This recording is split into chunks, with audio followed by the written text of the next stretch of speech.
Jim Harbaugh continues to be asked if title game will be his last at Michigan. Houston. As Michigan nears its final game of the season, the question remains, will this be head coach Jim Harbaugh's last game coaching Michigan? As is typical this time of year, Harbaugh is the subject of NFL coaching rumors. In 2022, he flew to Minneapolis for an interview with the Vikings but was not offered the job, and early last year was in talks with the Denver Broncos. Harbaugh, 60, and in his 9th season coaching his alma mater, has not yet signed an extension with Michigan. His current contract takes him through 2026, so the questions about his future remain. He sidestepped them before the Rose Bowl and fielded them again on Saturday at Michigan Media Day ahead of Monday's national championship game against Washington.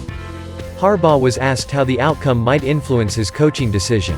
"I have no idea about that," Harbaugh said. "I couldn't be more happy to be here.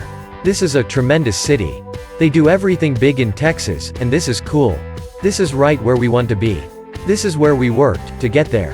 He was pressed on whether he wants to be part of the Michigan football future and if he has given assurances he will return after the championship game. Harbaugh has hired noted NFL agent Don Yee, who attended Michigan practice last week before the Rose Bowl. "Yeah, there's a calendar. I'll gladly talk about the future next week," Harbaugh said. "And I hope to have one. How about that? A future, I hope to have one." Harbaugh was asked about the current state of college football and addressed what he proposed earlier in the season about revenue sharing with players. "No question it's evolving, a lot of changes are happening," Harbaugh said. "The one I can't figure out is why the players aren't sharing in the revenue, why that change hasn't occurred. People come to watch the players. They really don't come to watch the coaches. They don't come watch the administrators. They come to watch the players.